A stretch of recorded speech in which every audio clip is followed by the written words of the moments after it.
नमस्कार, मैं हूं आपके साथ मयंक मिश्रा। देखिए, तिब्बत में ग्लेशियर फटने से भयानक हादसे की खबरें हैं और नेपाल में बड़ा ज़बरदस्त फ्लैश फ्लड आई हुई है, जिसकी वजह से बताया जा रहा है कि हज़ारों लोगों की मौत की आशंका जताई जा रही है और हज़ारों लोग लापता हैं।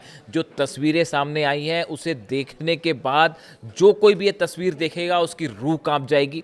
देखिए, इस फ्लैश फ्लड में इतना तेज बहाव था, इतना तेज मलबा था कि सैकड़ों घर बह गए हैं, कारें बह गई, पूरा मार्केट जो है, शॉप्स वो तबाह हो गई हैं, कई पुलिस स्टेशन तबाह हो गए और हज़ारों की संख्या में लोग लापता बताए जा रहे हैं, जिनका कोई अभी आंकड़ा सामने नहीं है कि इसमें कितनी मौतें हो सकती हैं और कितने लोग लापता बताए जा सकते हैं। देखिए, तिब्बत की ओर से अचानक आई भीषण बाढ़ ने नेपाल के रसुआ जिले में भारी तबाही मचा दी है।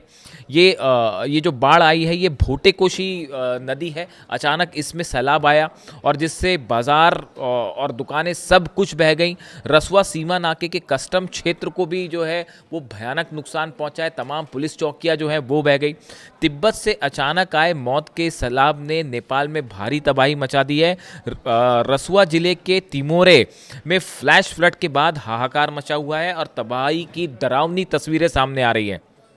हालात की गंभीरता को देखते हुए 5 जिलों में हाई अलर्ट जारी कर दिया गया है और नेपाल के पीएम बालेन शाह के निर्देश पर सेना ने मोर्चा संभाल लिया है। हेलीकॉप्टर्स के जरिए लोगों के रेस्क्यू की कोशिश हो रही है। बड़े स्तर पर सेना उतार दी गई है ताकि जो लोग फ्लैश फ्लड में फंसे हुए हैं, इनको बचाया जा सके।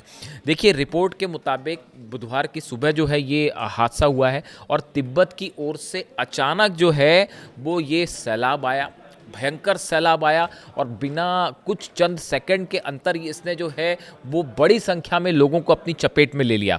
बताया जा रहा है कि पानी का ये अचानक बहाव सुबह करीब 9 बजे भोटेकोशी नदी में आया और फिर आगे बढ़कर त्रिशूली नदी में नुआकोट की ओर बढ़ा। तिब्बत में ग्लेशियर लेक आउटबर्स्ट यानी ग्लेशियर झील के फटने से ये तबाही हुई है। अब सैटेलाइट से समझने की कोशिश की जा रही है कि एग्जैक्टली कैसे इसकी शुरुआत हुई, कैसे ग्लेशियर फटा। ये तिब्बत का हिस्सा है जहां पर बताया जा रहा है कि ये जो ग्लेशियर है उसके फटने से हादसा हुआ।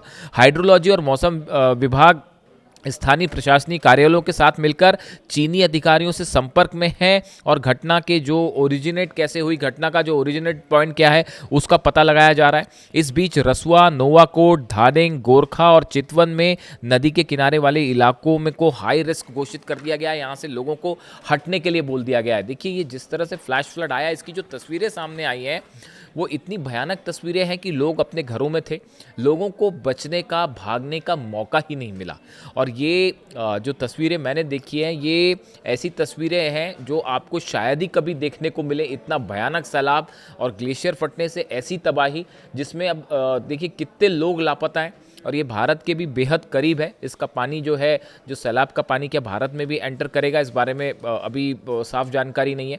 लेकिन देखिए, जिस तरह से ये ग्लेशियर फटा, उसके बाद कई हाइड्रो पावर प्रोजेक्ट जो है नेपाल के, वो भी तबाह हो गए।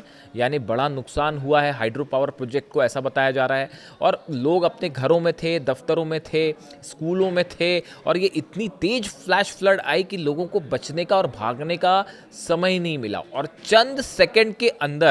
सिर्फ चंद सेकंड के अंदर पूरा शहर का शहर और गांव के गांव जो है वो इसकी चपेट में आ गए। और अब जो तस्वीरें सामने आ रही हैं वो बताया जा रहा है कि इस साल का ही नहीं, पिछले कई सालों का ये सबसे भयानक फ्लैश फ्लड का मामला है। और इसमें मौत का आंकड़ा अभी कहाँ जाके रुकेगा, कोई इसका अंदेशा नहीं जताया जा सकता। राहत बचाव कार्य बड़े स्तर पर जारी है। इससे जुड़ा जो भी अपडेट आएगा हम आप तक पहुँचाएंगे। Thank you so much.